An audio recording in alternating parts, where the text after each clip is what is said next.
Hi guys, welcome to my YouTube channel.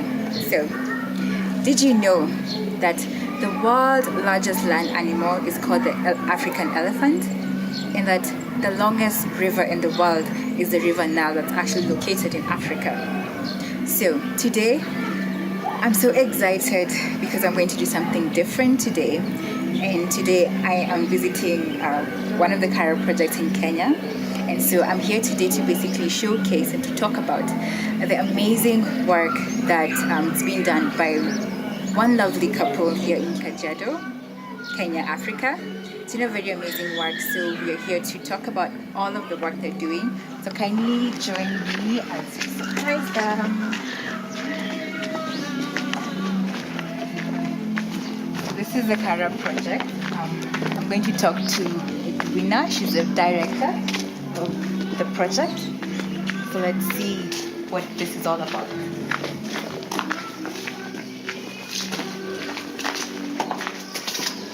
Hi, Edwina.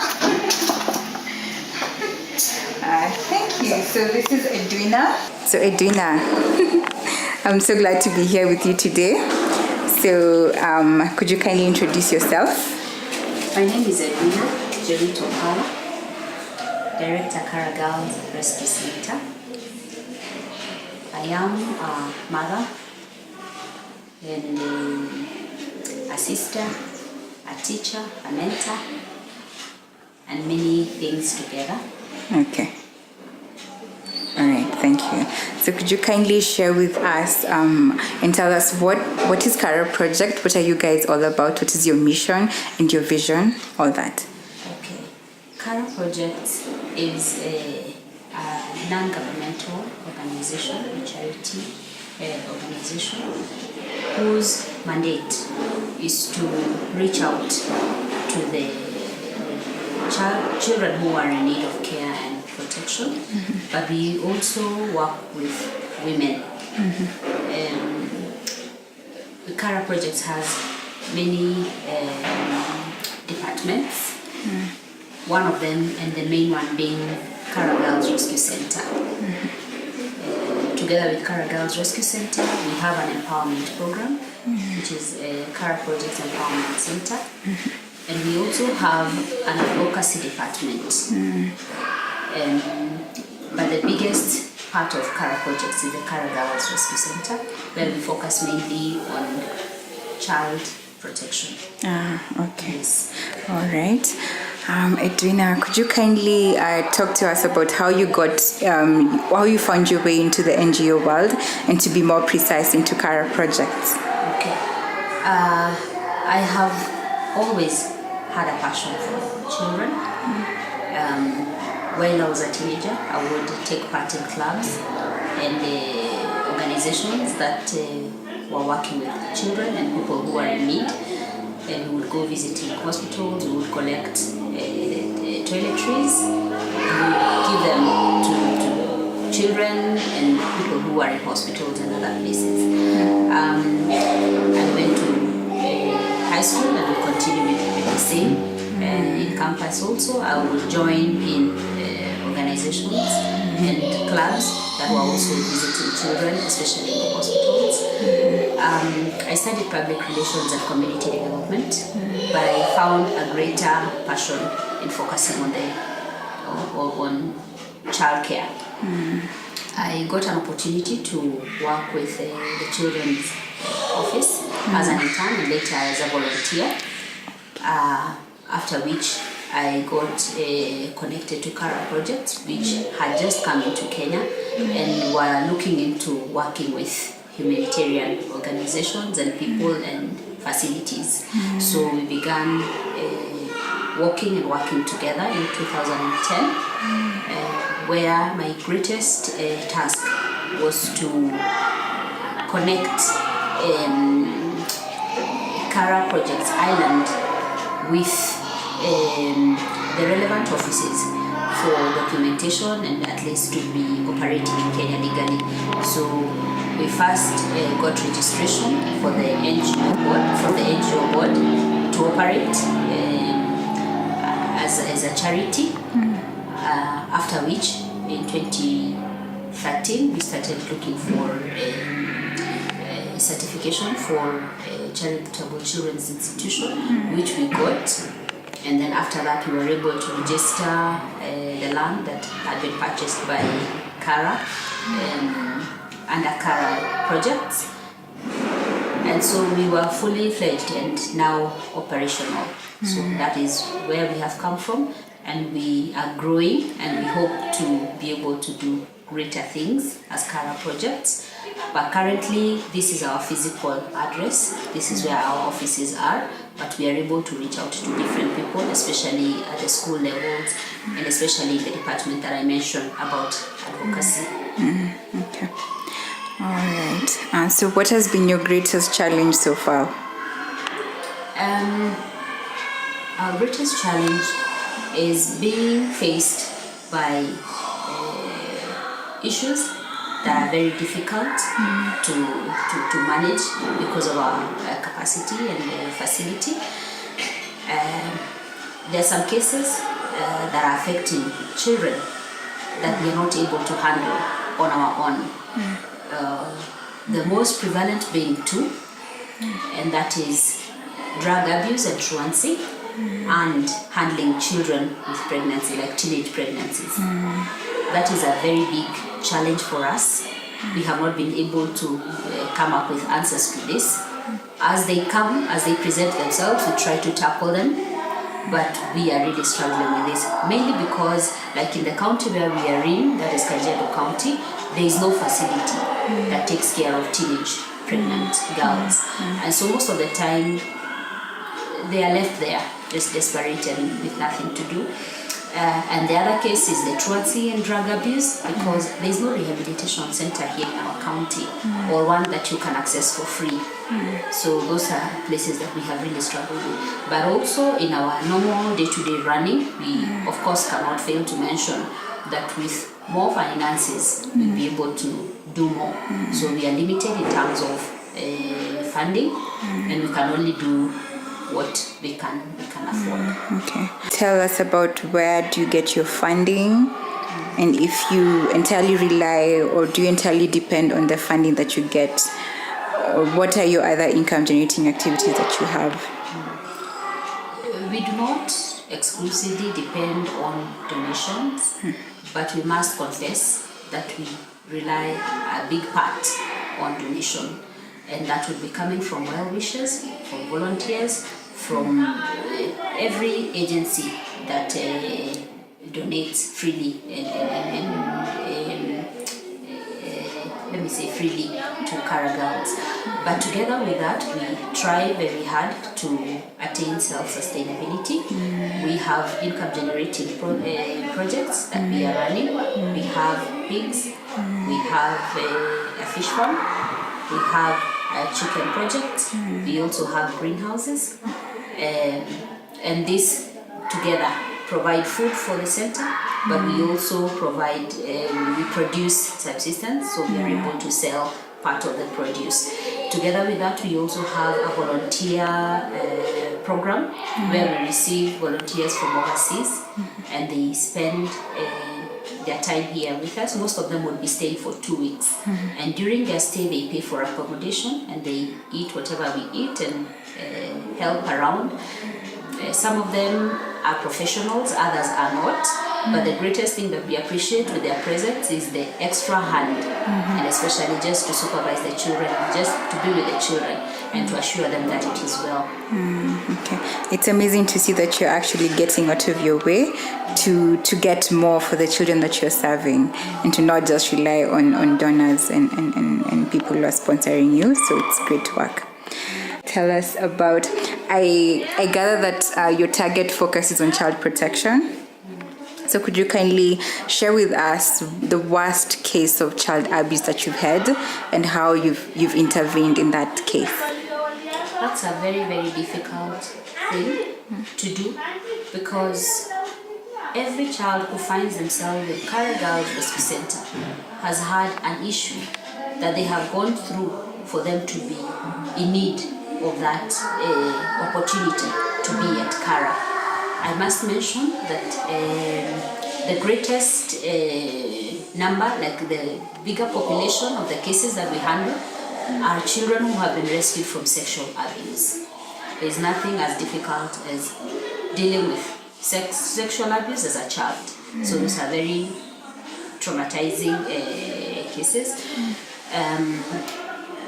But we have had the most difficult, which was a 2-year-old baby girl who had been defiled by her own father. And it was really, really difficult.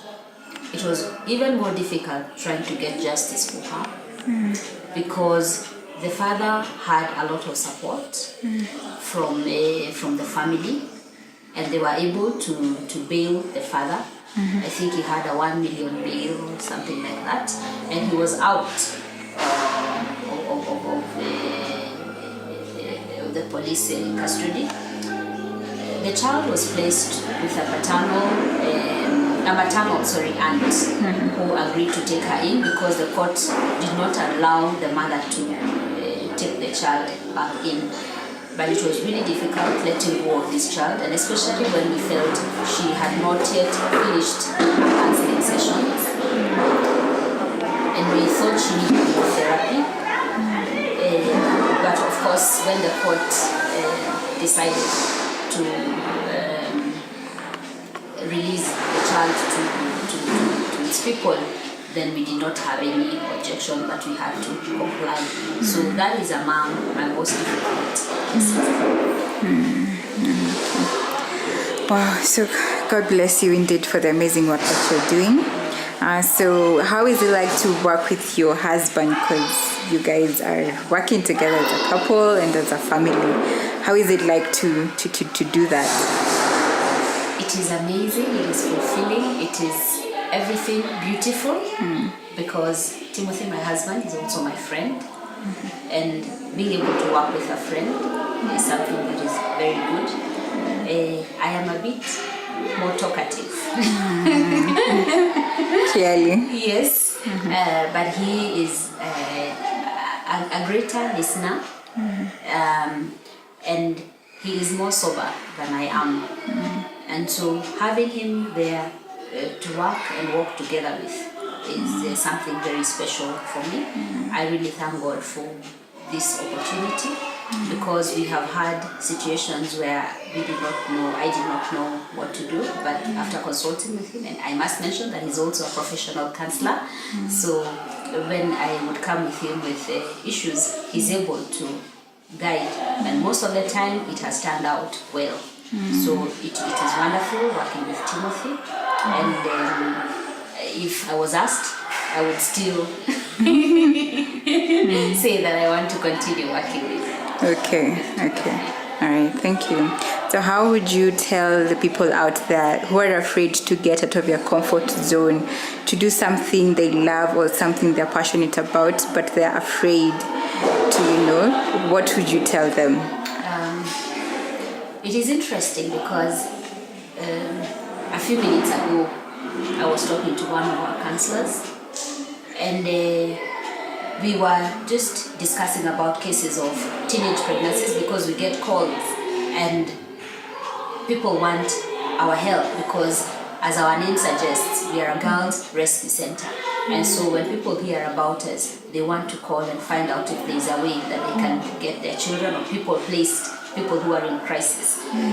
But this particular case of a child who is expectant and already about to deliver was really difficult for us, and for a moment our counselor was like, I would want to have a center, I would want to have a project running like this one, but I do not have the funds and I do not know whether I would do it. And the encouragement that I gave her is that you have to go out there, you have to start. Where there is a will, there is a way, and where there is a vision, there is provision. So until you start, you will just remain saying, I wish I could, I wish I could. So I would challenge anybody who's out there, who has the strength, who has the will to go out there. This work is a lot. We need more centers, we need more people. So everybody just go out there and let's work together and together we shall bring a change in our society.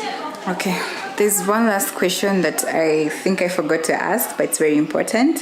What is your key role as the director of this project? Okay, I need to mention that we have a CEO whose name is Paddy O'Connor.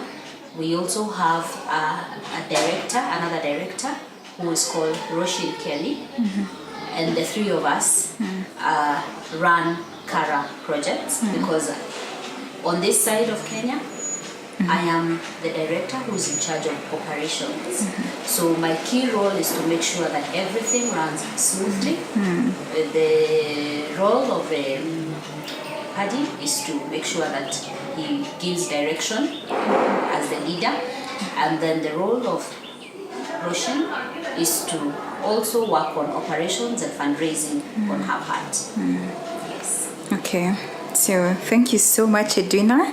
May God bless you for the amazing work that you're doing in reducing poverty, in promoting gender equality, and in doing economic empowerment and also sustainable development to the needy and vulnerable people in the community. To be more precise, the mothers and the children. Okay, so I need you guys to see what they're doing with the chicken, the fish, the pigs, the greenhouse as a way of generating income for their children. So if you could kindly take us there. So this is the main entrance. This would be the way that the children come.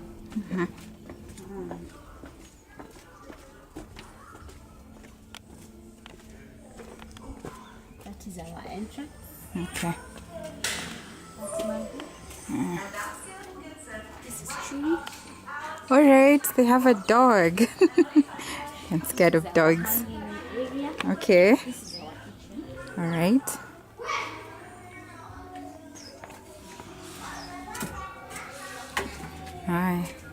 It's quite good.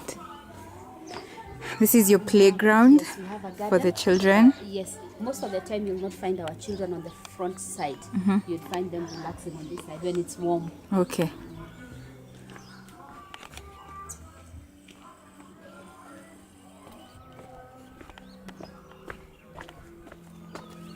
We have the key to this. This is our chicken house. It's locked. This is the chicken house, guys. It's locked, but you can hear Okay. the chicken. Yeah, sure. And then this is our ponds. Okay. So we have different types of fish. There's ornamental fish, there's tilapia, and there's catfish. Okay. These small ones have ornamental fish. Okay. Yes. So Right that's now the we are fish pond, repairing guys. them because of the heavy rains. Okay. We are changing the partitions from wood to concrete.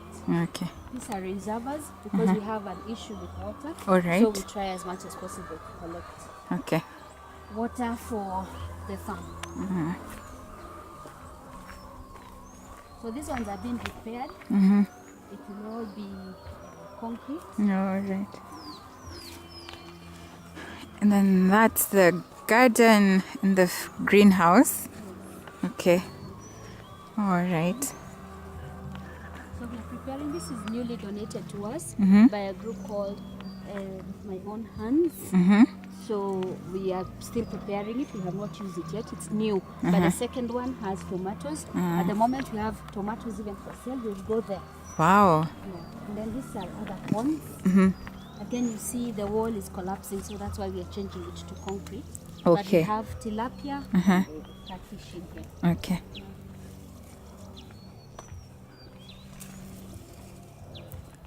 Catfish is in here. And here are the pigs. The pigs are in here. Yes. Ah, At the moment, we're trying to build a concrete wall, a perimeter wall all around, so that at least the girls are secure. Because as we go that way, you'll notice that some areas are open. Oh, and okay. then the plot is just there. The shopping area is the shopping center is on that side, so it's not very safe for. Oh, okay. Have you faced any sort of insecurity No. issues? But Okay. at times we have had children who did not want to be placed in the center, Oh. and so they attempted to run away. Wow. So at times it's tricky because you could have somebody on that side and somebody on this side. So these are the pigs, guys. We have 51 pigs. 51. Wow. One in total. There you go. Okay. All right. Okay. Sawa. Okay. So that's a wrap, guys. We are about to end this. So I'm going to ask Edwina to take this. Edwina, can you take me as I complete this one? Okay. I hope the lighting is okay. Yes. Okay. All right. So, guys, there you go.